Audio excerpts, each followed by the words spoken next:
parents come first. I'll make your mother go home. Alright, let's go home then. He grinned. Emily, you're going to obey me. Then make sure to look after our house. I ignored my husband's words and began to walk into the inn with my parents. Pen, what are you doing? Main inn's exit is the other way over there. Hey, Double, Because you told me to go home, didn't you? That's why we're going home. what the hell are you talking about? This inn is my father's parents' home, you know. Excuse me? My name is Marla. I'm a 30-year-old office worker. I was raised by my father, who works for the government, and my mother, a housewife. I respect both of my parents, my father who is strict but teaches me the right path, and my mother who is understanding, flexible in her thinking, and having a calm aura. I had been working at the company for 8 years, which was where I began to work for night, after I graduated college. After 8 years working as an adult in this society, as one would expect, one experiences many things.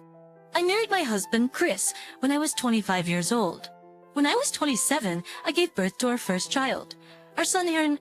After taking maternity and childcare leave, I returned to work and now work as an office worker while raising our son and taking care around the house.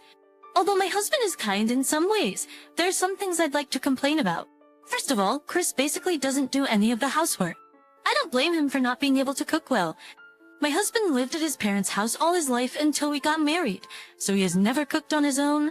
However, I would like him to do at least the laundry and cleaning around the house, which anyone can do as soon as they learn them. But he always puts the responsibility onto me by saying, "Marla, you always get it done quicker than me, so..." At first, everyone is slow, but as you get used to it, you'll get faster at it too. I would explain that to him, but he would give vague answers and eventually not do it. And around that time, I became pregnant and went back to my parents' home to give birth at a local clinic near my parents' house. I had hoped that while I was gone away, Chris would at least learn to do his own housework during that time, but apparently my mother-in-law had moved in and taken care of the house chores while I was gone. Hearing the story, I was disappointed and decided to stop having expectations about my husband doing the housework for me. Another frustration was the presence of my parents-in-law. As I mentioned earlier, my mother-in-law spoils her only son, my husband, and visited us frequently. She also seems to think that her adorable only son was taken away by me, his wife, and she would always glare at me. Then why would she even ask me that question? Why? That's what my mother-in-law would order me to do. We didn't have kids at the time, so the burden was a little less, but it was still difficult on me physically and mentally to hear my mother-in-law say such troublesome things to me, especially after work. Oh, it's curry with meat today. Please eat as much as you like, honey. Hey, this is the best. Thank you, the sessions of Minamir. Brie? But I was the one who cooked it, though. My mother-in-law was smiling and serving the food to my husband as if she took credit when I was the one who put all the time and effort into making it. When my husband once said, "I'm glad I get to eat a lot of my mom's cooking, even if we get married," I indeed snapped at him when it became just the two of us. If you say something stupid like that again, I won't cook for you anymore. Okay, I'm sorry. I'm in the... For my husband, he seemed to think that I suddenly snapped at him and was quite surprised at that time. But on the contrary, it seemed to have a positive effect. And after that, when my mother-in-law served food in front of my husband, Chris would also ask, saying, "Did Marla cook this?" And every time I would reply, "Yes, I cooked it." Then my husband would say, "Marla, your meals are delicious." I thought at the time that he was a person who could understand if I say it properly, but this in turn made my mother-in-law jealous. Saying that my mother-in-law bought a lot of ingredients? That's a lot. Are you okay? Saying that my mother-in-law began to cook. Oh wow, this orange saysness. Then steak, and beer biting up, or Canadian skok. Your steak is really delicious as always done as of muskok visitations from Payan, or Hedra. My husband ate it happily. Seeing this, my mother-in-law said with a look of triumph, "See, my cooking is better than yours, isn't it?" But to be honest, I didn't feel irritated at all or anything like that. It didn't matter how good my mother-in-law was at cooking, because it was a given that the food was delicious. All of the ingredients my mother-in-law bought were from high-end stores, and the meat for the steaks were quite expensive. I mean, if she bought it from a place like that, it'd be actually hard to make it not tasty. My mother-in-law would pretend to apologize like that to Chris, my husband, who does not do any housework and doesn't really care about food expenses, said, "Oh, it's fine, fine. Marla is managing the household budget." and told me to pay for what his mother bought today. I was astonished when I saw the receipt she gave me. It had cost $200 for just one meal. Not only was the meat expensive, but the caviar for garnish, the organic vegetables, the wine that cost a lot for cooking, and so on. The way she spent the money was just reckless. After that, I decided to try not to spoil my mother-in-law's mood and tried to be nice to her. Then my mother-in-law got into a good mood and stopped causing trouble. But it was still stressful for her to come over to our house so often. Later, after the birth of my son, not only my mother-in-law, but also my father-in-law decided to come to visit us frequently too. This boy is going to be a big shot like me in the future. Let's buy him a lot of nice things while he's still young, so he can improve his sense of style. My father-in-law would say things like that and buy expensive baby items on his own. When I say, I think something a little cheaper would be fine, he gets angry and won't listen, saying, what if that makes his taste worse? He wouldn't listen to me. I wanted to ask my husband for help, but he was too busy being with my mother-in-law to help me out. My husband, being the insensitive husband that he is, didn't really understand that I was in trouble. When my son was newborn, my father-in-law was still working, so he only came on weekends. But this year, my father-in-law is retiring. If that happens, my father-in-law will definitely come to see my son on weekdays as well. I shudder just thinking about it. Incidentally, this year is my mother's 60th birthday. I wanted to do something for her to thank her for raising me. I wanted to do whatever she wanted. So I went home for the first time in a while and asked my mother, is there anything you want to do for your upcoming birthday? You don't have to worry about it. You're busy too, aren't you? No way. It's your 60th birthday, so let me celebrate it properly. That's right. Daddy Danon. Thanks to you, honey, I've always been able to live comfortably. Let me thank you properly act like this. My father said that, and my mother laughed in embarrassment. What are you doing saying something like that out of the blue?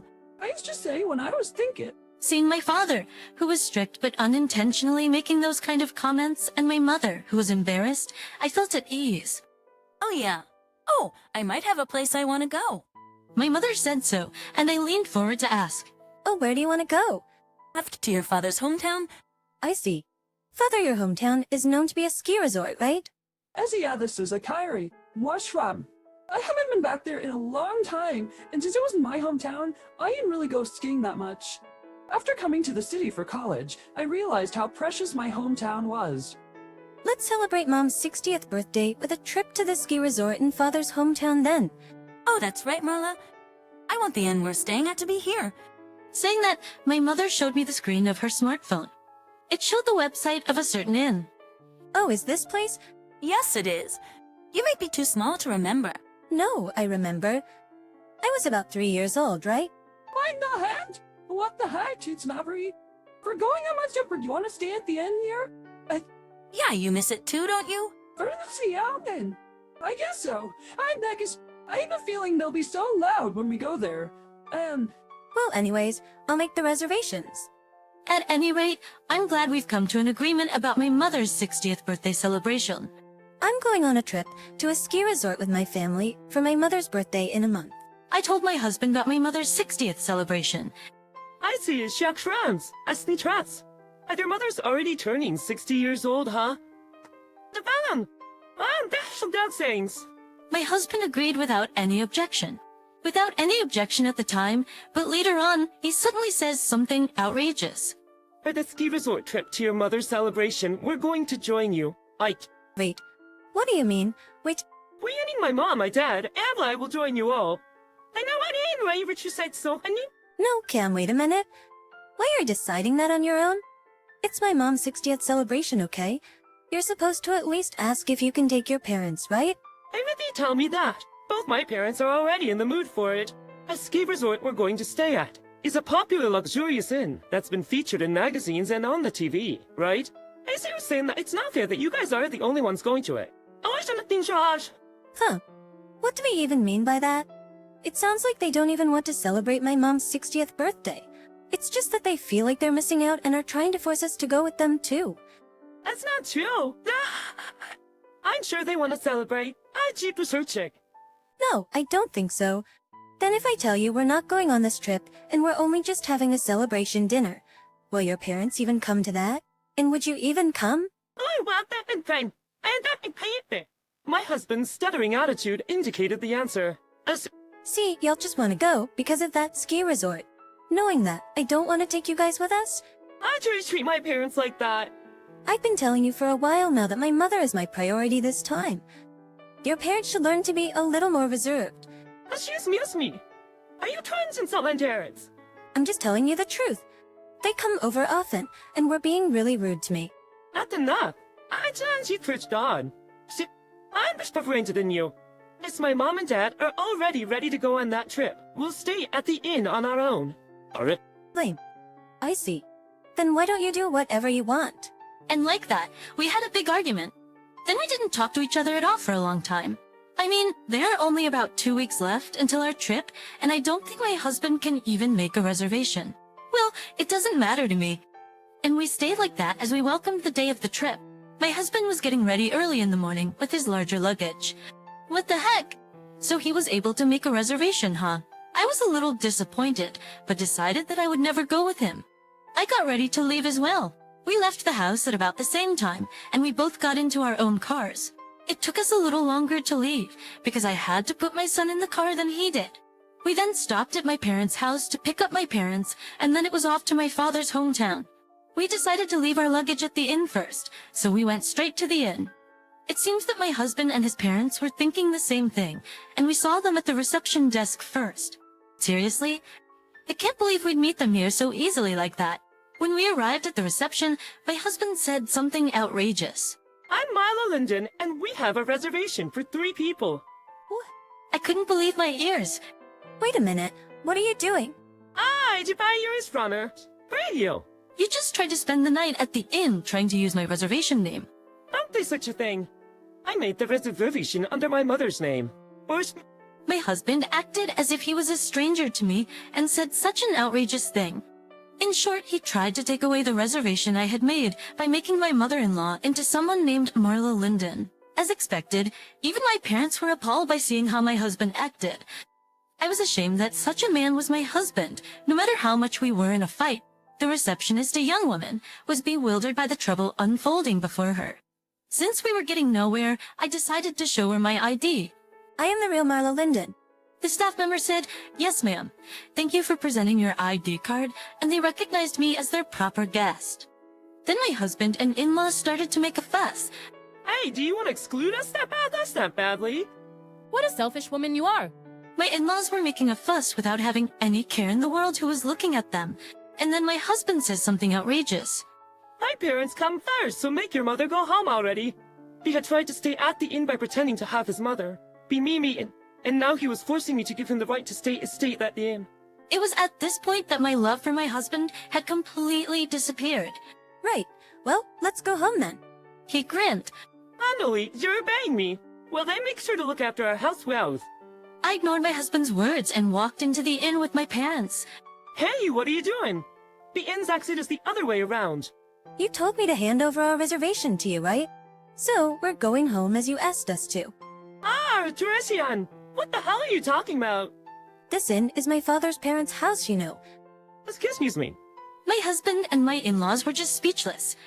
Are you kidding, right? This luxurious inn is your father's parents' house? Then a woman in her 60s came out from behind the reception desk. "Oh, Henry, welcome. Have you come already? That woman is my father's sister. In other words, she's my Aunt Paula." Dear Paula, it's been a long time. I just came to drop off stuff for now. Sure. Oh, hello, Paula. It's been a while. Oh, Linda, it sure has been a while. Then, is that beautiful lady over there, Marla? Auntie, it's been a while. You've become so pretty. My aunt was a very powerful person, the opposite of my quiet father. Come on. Hurry up and carry the stuff now. Beth, please help them. Yes, ma'am. My aunt instructed the woman who was working at the reception desk. Then my aunt looked at my husband and his parents who were standing there stunned and called out to them. Oh, have you made any reservations, sir? May I ask your name? My husband and his parents, who had watched our exchanges, could no longer stay at the hotel using my name. But my parents-in-law didn't care. That's right. There should have been a reservation for 6 people. I can't believe my parents-in-law would say such things like that. Then my husband started to get in on it too. That's right, and yet we were told that the reservation was only for 3 people. Isn't that strange? That's your mistake, wasn't it? Shouldn't you have prepared a room for us somehow? It was beyond the disappointment I had for them. They were just doing too much. My father was clenching his fists and was about to snap. Then my aunt stood in front of my husband and his parents and began to apologize. I am very sorry that this was so unpleasant to you all. However, in order to provide the best hospitality, our inn can only accommodate a maximum of 3 people in any room. Therefore, I think that the statement that there should have been a reservation for 6 people is incorrect, sir. My parents-in-law and my husband's faces turned pale. If you're still not convinced by this, I have the recorded data of the voice call when Marla Linden made the reservation. So if you don't mind, I can check that too if you like. When my aunt said this with a dignified expression, my parents-in-law and my husband flinched and said, we might be mistaken, and left right away. Oh, Auntie, you're cool. I don't know what that was, but I felt like I should have invited them in. Well, we can't let them stay at our place because it's fully booked to begin with anyways. I see. My father being a fighter must have come from how he was brought up in this hometown. My father and aunt are so similar in that respect. After that, we went to my father's parents' house, which is adjacent to the inn, and greeted my grandparents. My father was embarrassed by the many things my grandparents had said to him. We then enjoyed sightseeing in the ski resort, enjoyed delicious food at the luxurious inn owned by my father's family, and stayed in a comfortable room. We also gave my mother her birthday gift and celebrated with my father's family. My mother looked very happy, so I am glad that we were able to carry out the plan. By the way, when I got home, I confronted my husband with the divorce papers. My husband was surprised and angry, but I had my parents there too, so he could not speak strongly to me. My father was very angry about what had happened at that inn and put tremendous pressure on my husband. My husband was completely scared by that and finally signed the divorce papers. Thus, our divorce was finalized. I demanded that there be no division of property and that I have custody of my son. Of course, I also demanded that my husband pay child support. My husband looked unconvinced, but when my father glared at him, he said, "That's fine," and accepted the terms. After that, I returned to my parents' home, and with the help of my parents, I am raising my son while working as a single mother. By the way, my ex-husband blamed my ex-parents-in-law, saying it's your two's fault that I got divorced, and cut off ties from them. Then Chris's mother, who loves her son dearly, blamed her husband, saying, it's your fault that my son is gone, and blamed everything onto Chris's father. Then Chris's father, who felt offended, said, well then, let's get a divorce. And now they're both divorced too. I didn't think it would end up like that, but it was hilarious, and I think they all got what they deserved. I, on the other hand, am very happy with my family. My mother's room is decorated with family photos taken together to celebrate her 60th birthday, and we talk about going on trips together again. Thank you for watching to the end. Please subscribe to our channel if you like. See you in the next video.